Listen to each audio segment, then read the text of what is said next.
Hello friends, स्वागत है आपका डीके एजुकेशन हेल्प पे। आज मैं पढ़ा रहा हूँ आपको चैप्टर 6 का पार्ट 2। पार्ट 1 में करवा चुका हूँ। पार्ट 2 देखिए, पार्ट 1 में मैंने आपको बताया था, मैंने आपको कुछ क्षेत्र बताए थे, जैसे आपको कुछ नाम बताए थे, पल्ली, गांव, कस्बा, टाउन मतलब नगर, सिटी मतलब, और जैसे महानगर, ठीक है, महानगर, सन्नगर, वृतनगर सबसे बड़ा नगर है और पल्ली या पूर्वा सबसे छोटा, ठीक है। अब देखिए, आज अपन बात कर रहे हैं ग्रामीण अधिवासों के प्रकार। जो गांव ग्रामीण अधिवास होते हैं, घर होते हैं, उसके बारे में, उसके प्रकार बात कर रहे हैं। अब प्रकार किस आधार पर ये प्रकार रखे गए हैं, कितने आधार पर? 4 प्रकार रखे हुए हैं। 4 प्रकार किस आधार पर रखे हुए हैं इसके, ठीक है। ग्रामीण अधिवासों के प्रकार 4 प्रकार के होते हैं, किस आधार पर रखे होते हैं ये आपको पता होना चाहिए। ये 4 प्रकार जो आपके मकानों की संख्या, कितनी संख्या एक क्षेत्र में, कितनी संख्या है आपके मकानों की, ठीक है, कितनी संख्या है आपके क्षेत्र में मकानों की, और उस मकानों के बीच में कितनी कितनी दूरियां हैं, ठीक है, कितनी कितनी दूरियां हैं, दूरियों के आधार पर और मकानों की संख्या के आधार पर ये आपका प्रकार जो है 4 प्रकार पर बांटा गया है। देखिए, यहाँ पे लिखा हुआ है मकानों की संख्या मकानों के बीच की दूरी के आधार पर, ये 2 घरों के बीच में कितना डिफरेंट है, या एक सघन बसे हुए क्षेत्र में कितने कितने जो घर हैं उसके बीच में कितनी कितनी गैप है, ठीक है। अब जो 4 प्रकार है उसके बारे में पढ़ेंगे। पहले आपको ये देखिए, 1 नंबर यहाँ पे मैंने लिखा है, दूसरा नंबर यहाँ पे लिखा है, तीसरा नंबर यहाँ पे लिखा है और चौथा नंबर यहाँ पे लिखा है। मैंने गड़बड़ी कहाँ करी है? गड़बड़ी ये यहाँ पे 2 जगहों पे करी, मतलब मैंने यहाँ पे 2 लिख दिया और यहाँ पे 3 लिख दिया। यहाँ पे मैंने गड़बड़ी कर दी। क्यों कर दी मैंने गड़बड़ी, इसके बारे में देखिएगा आप। देखिए, सन्नगर वो होता है जहां पे एक गुच्छा बना हुआ होता है। कहाँ होता है? गुच्छा बना हुआ होता है, मतलब सारे के सारे एक साथ जुट होते हैं, जितने भी मकान होते हैं एकजुट होते हैं। देखिए, ये एक क्षेत्र बना दिया मैंने, मान लीजिए एक क्षेत्र है, मान लीजिए ये एक क्षेत्र है, ठीक है। यहाँ पे ये गोले बने हुए हैं अंदर, कुछ इस प्रकार गोले बने हुए हैं। तो ये क्या है? ये घर है। ये क्या है? मकान है ये। अब देखिए, मकान है तो इनके बीच में दूरी कितनी है? बिल्कुल कम है, ना के बराबर दूरी है, देख सकते हैं आप, इनके बीच में ना के बराबर दूरी है, ठीक है। ये सघन बसे भी होते हैं, गुच्छा बना हुआ है एक, ठीक है। ये किस लिए ये सघन बसे हुए हैं, ठीक है, किस कारण से ये सघन बसते हैं, ठीक है, इसके प्रकारों में, ठीक है, जो सघन बसे हुए हैं, किस कारण से सघन बसे हुए। यदि आपके पास क्वेश्चन आ गया कि प्रकारों को बताइए और ये क्यों बसे हुए हैं, ठीक है, 4 प्रकार तो आप लिख देंगे, नाम लिख देंगे, ठीक है, बता देंगे कि ये ऐसे ऐसे बसे हुए हैं, ये सघन बसे हुए हैं, ये मिश्रित है, ये एक ये प्रकीर्ण है, ये पल्ली है, ये आप बता देंगे। इसके चलो ये प्रकार भी बता देंगे किस तरह से बसे हुए हैं, दूर बसे हुए हैं, ये खेत के कारण बसे हुए हैं, ये मिश्रित बसे हुए हैं दोनों रूप, ये सघन मतलब गुच्छा बना हुआ है, ये बता देंगे। लेकिन किस कारण से बसे हुए ये भी तो बताना पड़ेगा ना।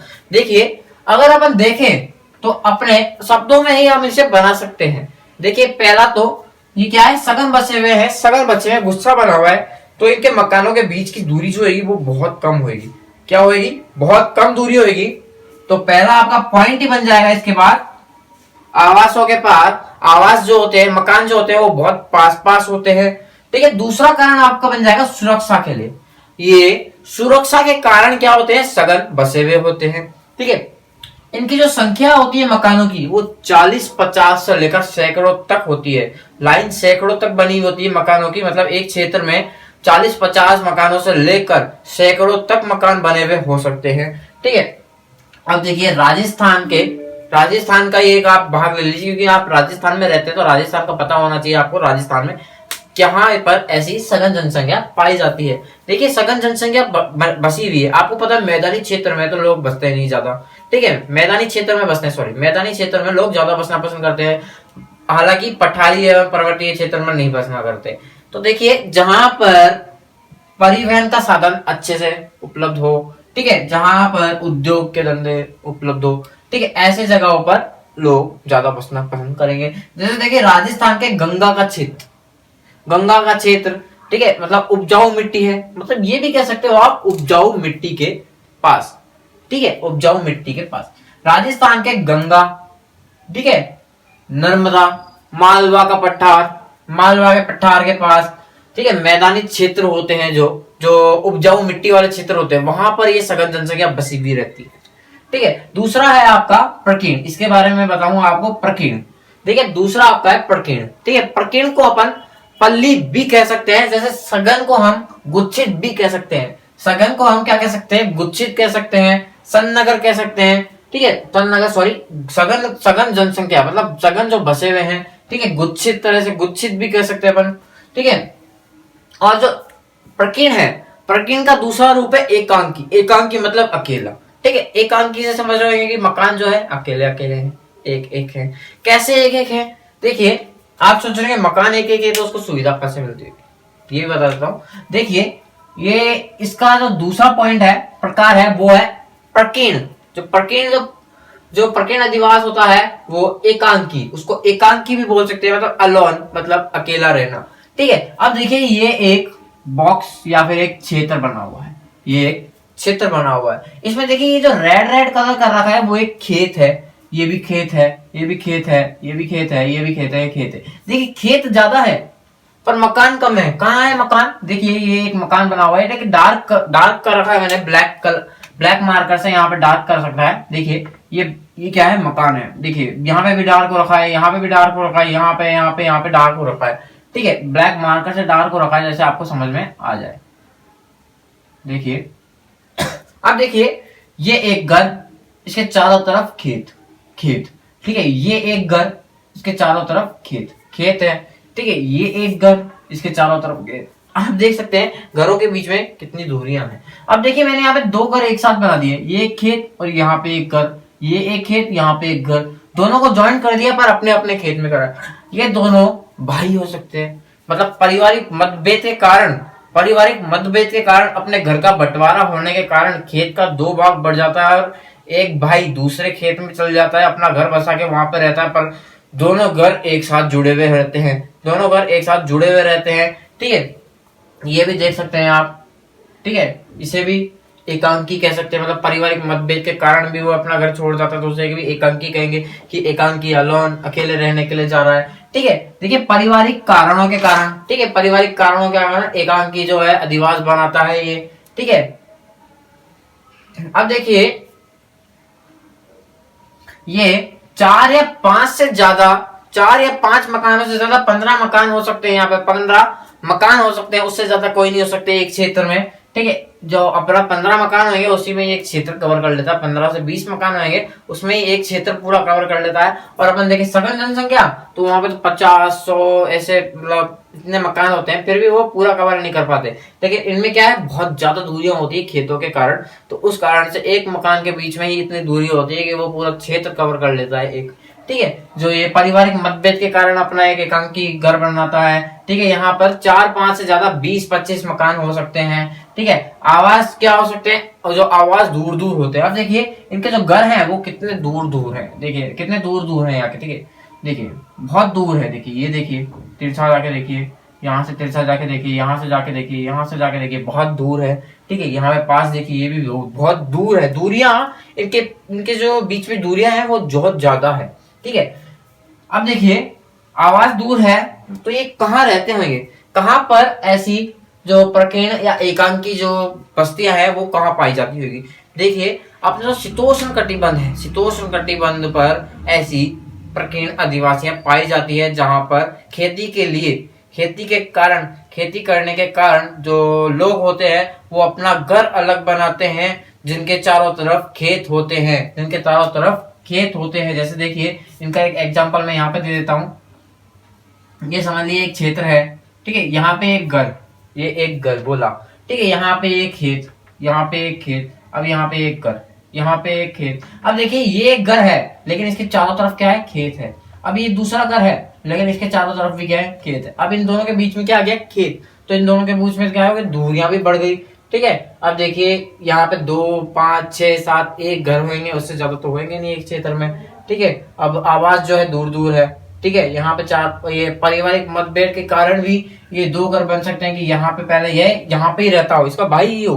ठीक है। ये पारिवारिक मतभेद, मतलब परिवार में जनसंख्या ज्यादा बढ़ गई हो तो ये एक घर छोड़ के दूसरे घर में बना के वहां पे रह रहा हो, खेती कर रहा हो, ठीक है, उस कारण से भी इनका क्या है, गठन हो जाता है। ठीक है, अब देखिए अब मैंने बताया आपको शीतोष्ण कटिबंधीय क्षेत्रों में ज्यादा रहते हैं ये। शीतोष्ण कटिबंधीय क्षेत्र में स्टेपिक प्रदेश जैसे पंपा, पेरी प्रदेश जैसे घास के मैदानों के बारे में बता रहा हूँ। घास के मैदानों पर ज्यादा पाई जाती है। ये कौन सी अधिवास पाई जाती है? प्रकीर्ण एवं एकांकी जो जनजाति है वो ज्यादा पाई जाती है। जैसे दक्षिणी पश्चिमी जो क्षेत्र है वहां पर देख लीजिए आप, जैसे आपका जैसलमेर हो गया, बाड़मेर हो गया, ठीक है, ऐसे क्षेत्रों में देख लीजिए आप, ये ऐसी जनजाति मिल जाएगी। अब देखिए मिश्रित अधिवास।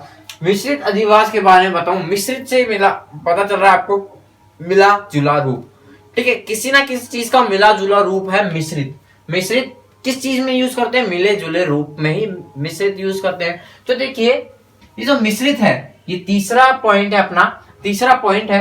अब देखिए पहला है सघन। अब देखिए यहाँ पे मैंने एक क्षेत्र बनाया हुआ है, ये एक पूरा गांव है, ठीक है, ये पूरा एक गांव है, ठीक है। अब इसके अंदर मैंने एक और क्षेत्र बना दिया, एक क्षेत्र बना दिया जहां पे क्या जो जनजात जो बस्तियां हैं, जो घर है वो बहुत पास है, सघन बसे हुए हैं। क्या है? सघन बसे हुए हैं, ठीक है, यहाँ पे सघन आ गया, ठीक है, बहुत ज्यादा पास में बसे हुए, दूरियां बहुत कम है। लेकिन देखिए इस क्षेत्र के जस्ट बाद, इस क्षेत्र के जस्ट बाद देखिए इसके जस्ट पीछे की तरफ देखिए घर मकान बने हुए हैं। एक घर, फिर दूरी आ गई इनके बीच में बहुत ज्यादा, फिर दूसरा घर, फिर दूरी आ गई इनके बीच में, फिर तीसरा घर, फिर दूरी आ गई इनके बीच में चौथा घर, फिर दूरी आ गई इनके बीच में पांचवा घर, ठीक है, ऐसे घर बने हुए रहते हैं इनके बाद, ठीक है। ये है तो एक क्षेत्र कहने के लिए, लेकिन इस क्षेत्र के अंदर ही दो क्षेत्र बन जाते हैं जिसको हम मिश्रित कहते हैं। मिश्रित, जिसमें जो ये मिश्रित है प्रकीर्ण या एकांकी का भी रूप है और साथ में सघन या गुच्छित का भी एक रूप है। दोनों अधिवासों का मिला जुला रूप, इसे हम मिश्रित कहते हैं। मिश्रित अधिवास, मिश्रित अधिवास कहते हैं। अब देखिए लास्ट अपना है प्रकीर्ण, लेकिन मिश्रित अधिवास जो है वो कहाँ पाई जाती है? देखिए पहले मिश्रित अधिवास राजस्थान के जो कोटा है, राजस्थान का कोटा क्षेत्र जो शिक्षा के लिए सबसे बड़ा है, सबसे महत्वपूर्ण स्थान है शिक्षा के लिए। अपने राजस्थान में कोटा सबसे पहले नंबर पे चल रहा है, कोटा सबसे पहले नंबर पे चल रहा है शिक्षा में, ठीक है। राजस्थान के बात करो तो कोटा के सांगोड तहसील के खड़ गांव में ऐसी अधिवास मिलती है। कौन सी? मिश्रित अधिवास कहाँ मिलती है? राजस्थान के कोटा के सांगोड तहसील के खड़ गांव में मिलती है, ठीक है, ऐसी मिश्रित अधिवास, ठीक है। अब देखिए लास्ट अपना जो पल्ली या पूर्वा को हम अपखंडित बोल सकते हैं, अपखंडित, ठीक है। इससे आप समझ रहे होंगे कि कितनी दूरियां होगी। घर वाले सोचते होंगे कि खंड है, तो देखिए यहाँ पे जो घर बनाए जाते हैं बहुत दूर बनाए जाते हैं। जैसे ये आपका एक क्षेत्र है, पर्टिकुलर एक क्षेत्र है, देखिए, ठीक है, यहाँ पे मैंने बना दिया, ठीक है। अब इसमें क्या है, ये एक घर है, ठीक है, इसके बीच में दूरी देखिए कितनी दूरी है, सबसे ज्यादा दूरी है, ठीक है। अब देखिए दूरी होने के कारण यहाँ पे मैं एक पॉइंट बना सकता हूँ, आवासों में अधिक दूरी है, ठीक है, अधिक दूरी है ठीक है। दूसरा पॉइंट बन जाएगा एकांकी जीवन जीने की इच्छा रखते हैं ये, एकांकी जीवन जीने की इच्छा रखते हैं ये, ठीक है। तो इसे अपन पल्ली या पूर्वा के नाम से भी कहेंगे। तो आज का टॉपिक हमारा यहाँ पे खत्म होता है। अब अपन मिलेंगे अगले नेक्स्ट टॉपिक में, जो हमारा छठे चैप्टर का पार्ट 3 होगा, जिसमें मैं बताऊंगा आपको इसके जो अभी तो मैंने प्रकार बताए हैं, नेक्स्ट टॉपिक में आपको प्रतिरूप बताऊंगा, प्रतिरूप के बारे में बताऊंगा। तो आई होप कि आपको मैं जो पढ़ाया है वो आपको समझ में आया होगा। तो मिलते हैं नेक्स्ट टॉपिक में। Good bye.